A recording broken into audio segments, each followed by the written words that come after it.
Indira Gandhi National Open University presents a program for learners of media and communication and also the general audiences who are interested in film and cinema. This is book review of the book Films, Cinema and Movies: How Internet is Shaping the Entertainment Industry. The book under discussion is published by H.P. Hamilton, London.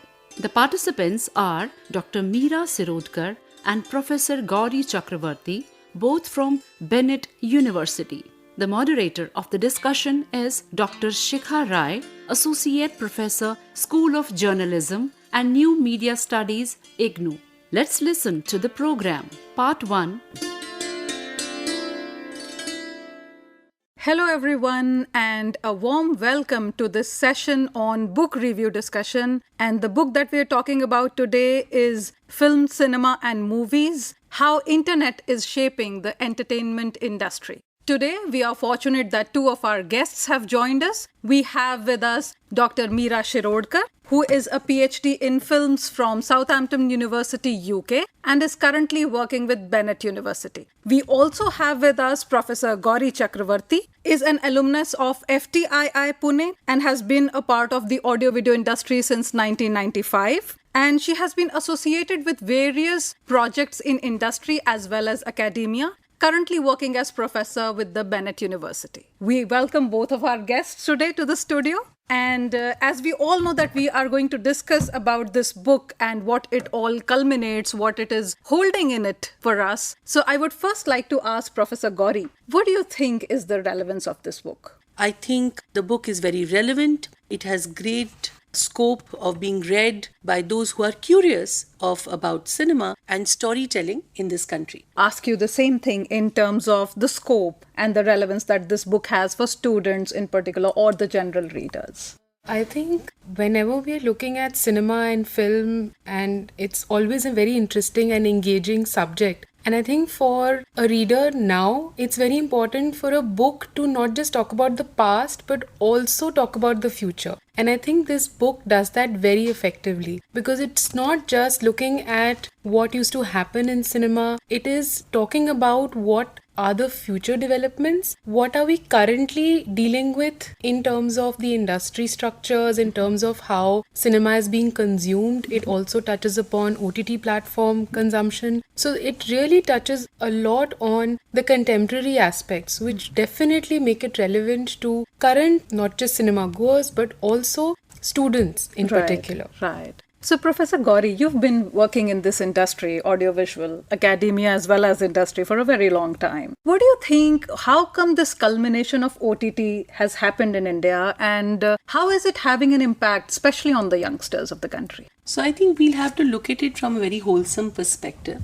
If you historically place television, the entry of television in this country in the 1980s, early 1980s, we consider that to be a great landmark in terms of the thinking of generations and how an entire society was able to relook at its own self with newer stories. I think 1992 again was a landmark period for us with the economic liberalization and the global interface, and that trickled in a new thought process. But what we see today is actually a culmination of so many of those aspects, because a lot of those who started creating content for these newer platforms actually belong to the single broadcast generation, and they understand the feeling to get associated with collective memories, yet they know that they are catering to a niche audience. So it's been a very slow and steady process, which the book also is revealing. And it's an exciting time for those who are full of stories. Earlier, the way our industry was structured, you had limited gates that were open for people who are entering because also of the production ecosystem that we have. But what this also has done is it's democratized entry. It's not only democratized storytelling, not only has it revolutionized how we listen to and see and view the socio-politic, but it's also allowed so many youngsters who earlier maybe on the sides to come and play in the center. So it's given opportunity to younger point of view. It's also created a certain structure in the ecosystem itself. So no wonder a lot of young students who do mass communication or who do filmmaking as courses, no wonder today their absorption in the corporate structures of the industry are more seamless. They kind of get attention if they deliver.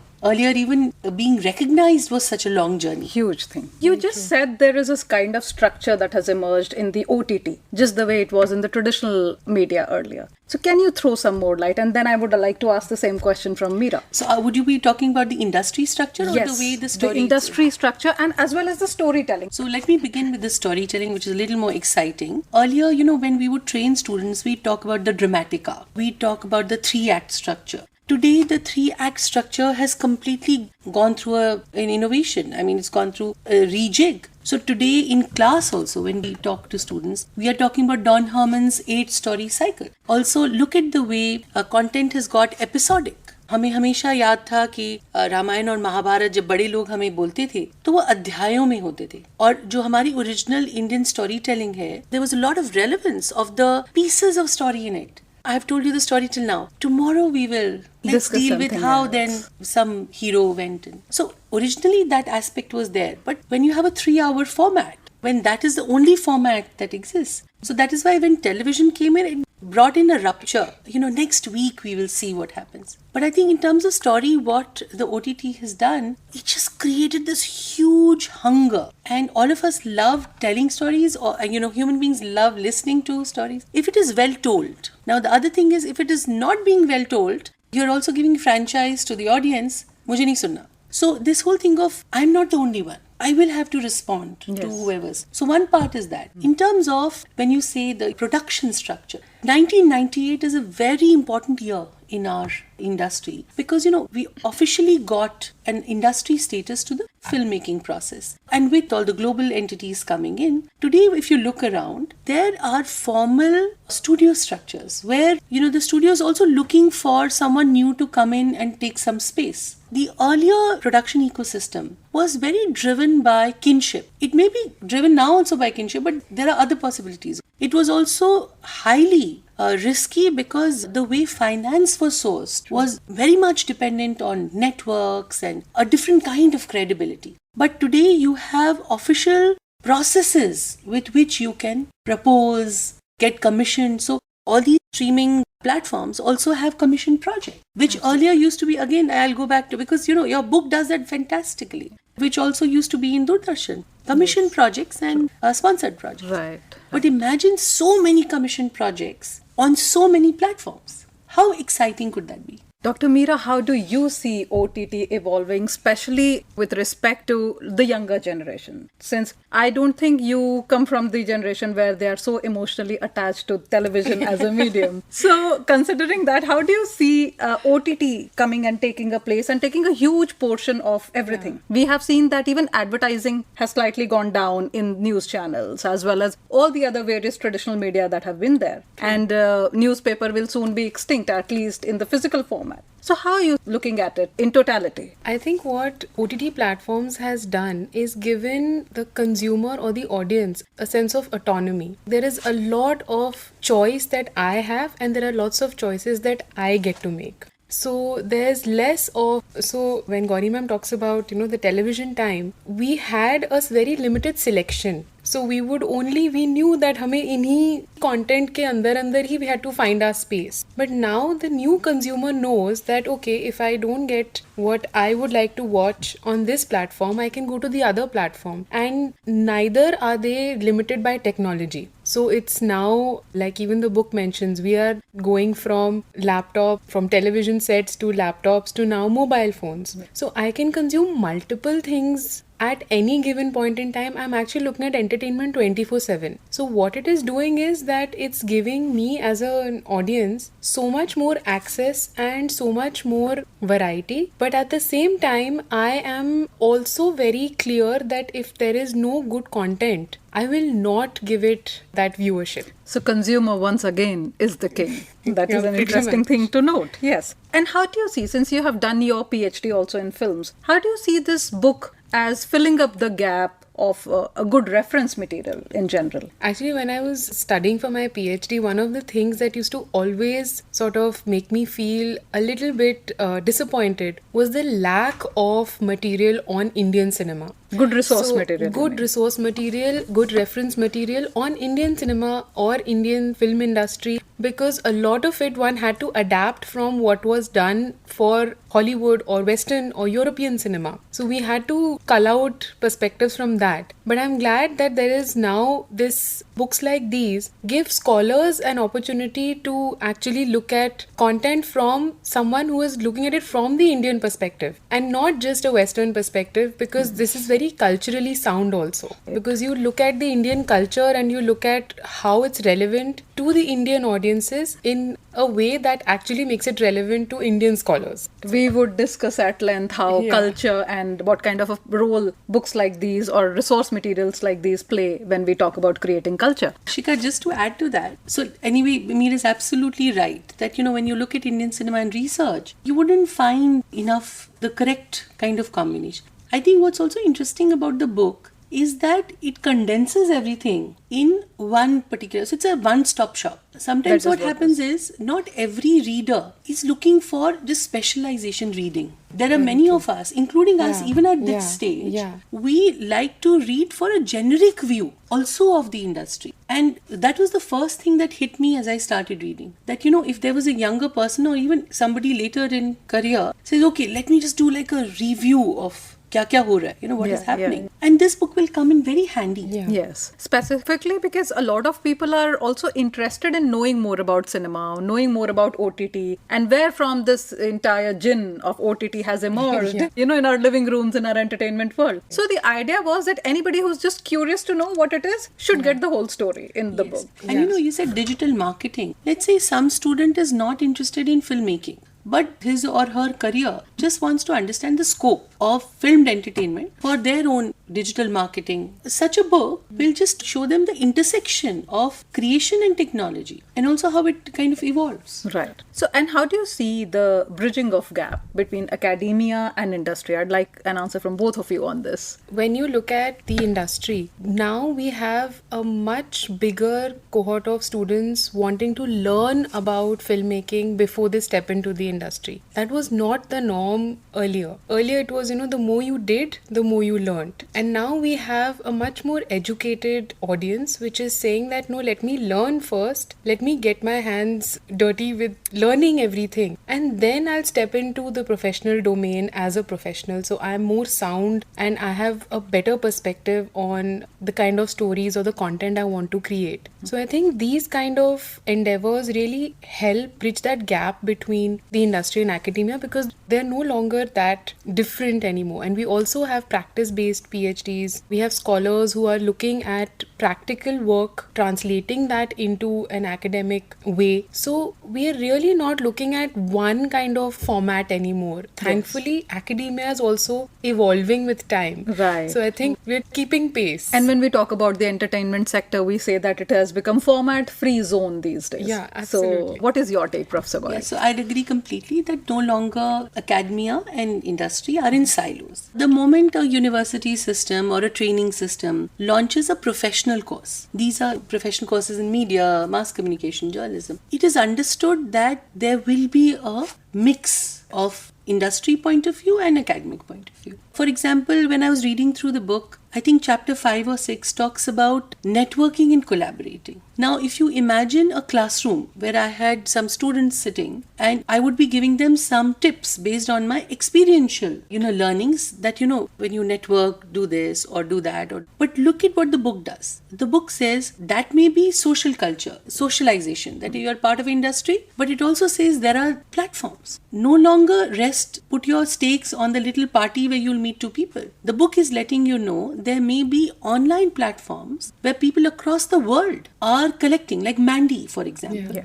So then the curious learner will push to maybe look at Mandy. While we're talking of the OTT, while we're talking of the structure that it has come across and the kind of structure that prevailed earlier with the industry, the kind of opening up that is happening in the cinema or in the world of OTT, how do you see the actors who draw these special characters emerging? And Meera, would you answer this? How have the actors emerged in the entire culmination of the OTT? And what forms have they taken? How has it opened a greater scope for more number of actors these days? I think because OTT became or seems like a very democratic space. So, and a lot of the bigger stars were reluctant to come on OTT platforms initially. Yes. So, that was a brilliant opening for a lot of actors who were willing to give it a chance. And then you had people like Pankaj Tripathi, Jaideep Alawat, who may not have got their due on the silver screen with, prominent roles. But because they were willing to be a part of shows that may not have appealed to mainstream stars. So they took that gamble and it really paid off because we saw them become those characters and people relating to them much more than what they would have with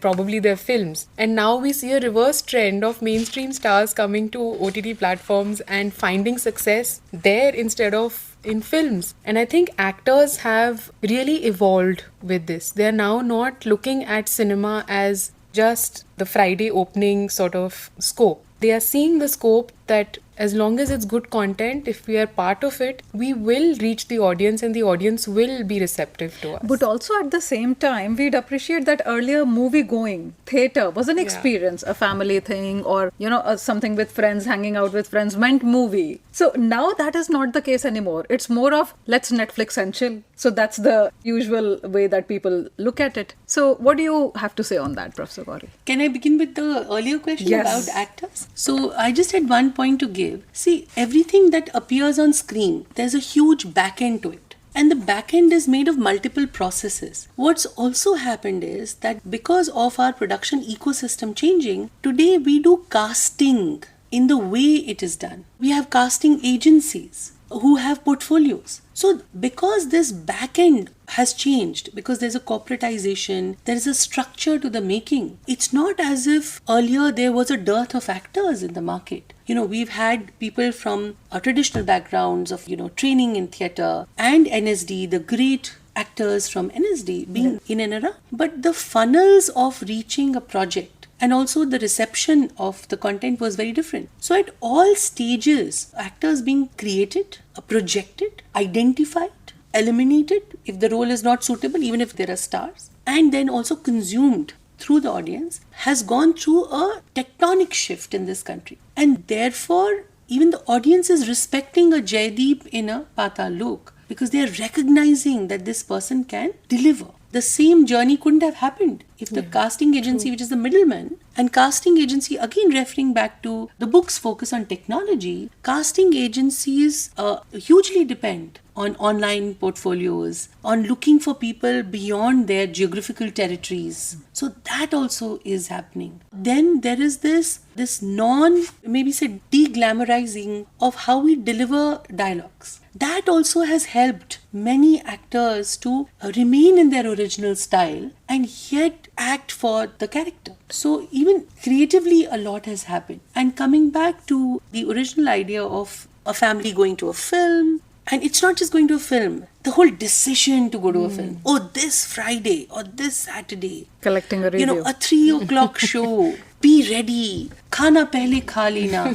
Gaadi should have petrol. That kind of thing. Somehow, with this multiplication of content, there's one thing I always feel. We have lost our collective memories. Initially, at that point, what would happen? One dialogue and the entire family would know the context. Today, people have multiple screens in the house. There are mobile phones. For example, a younger person may be looking at Japanese anime and older person may be looking at Bandish Bandit. A father may be looking at Fauda. It's a mixed bag. I'd say it's a mixed bag. It allows us to open a lot of windows, look at windows and peep into stories we want to. But that whole thing of a collective memory, that we have lost as a Exactly, which, brings me to this point that our children are anyways not socializing. They are socializing more with the devices. So even if the mom is sitting in the next room, they would write a message, I'm hungry.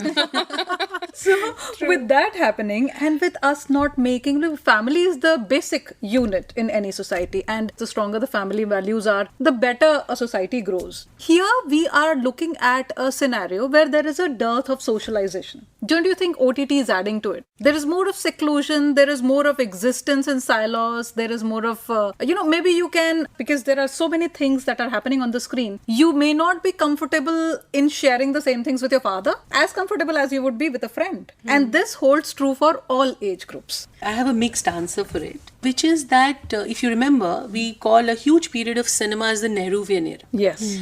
And we do it not because of just like that. We call it that because there was a focus of cinema and cinema makers to reflect on the nation, on the diversity and unity in diversity. So I always feel that art of in any form does the great role of propagation of values in a social system. People would say, what is art? This person has a passion for art. But they don't understand that person's passion sometimes governs the way a community thinks. And art can really trigger emotions and aspect of the subconscious that many other things can't. And therefore, going back to the collective memory, our older films, when the family would watch it, they were also messages that all of them were taking back. Good versus evil. The ending was that the hero always wins. But we're also taking home the fact that if you are good, you will win. Now what's happened is there's segregation. So yes, it is allowing us to see a lot of cultural products from other communities. But at the end of the day, that binding that art had within its structure of discussion. Like I remember I saw Sur Sangam with my mother. And for days, we were discussing the film only and how, classical forms and their teaching are done. But let's say if I was a young person and I was seeing something on OTT and she was seeing that, those conversations wouldn't happen. But, Absolutely. This is one part of it. See, at the end of the day, technology will democratize. It will open many doors. And then families will also have to figure out their own mix of communicating. But here I must add that during the pandemic, when there was no content available, we went back to watching Mahabharata and Ramayana on Doordarshan as a family, and it was amazing. Yes, absolutely. And it was such a, I would say, breath saver for everybody. For at least 1 hour, you would forget what's happening in the world, Absolutely. how pandemic has hit us. Yes. And yes, that's Compliments to you for the book. The book really addresses a lot of points that are needed to be talked about. Thank you very much. And it was indeed a very engaging discussion. And I so feel that they will understand what exactly is going on in the entertainment sector today and probably give this book a read, which it very well deserves. Thank you all very much Thank you so for much, joining us Dr. today. Shri. Thank And you so I hope you had a nice time enjoying this discussion. Namaskar. You were just listening to the program titled Discussion on Book Review of the book Films, Cinema and Movies. Part 1.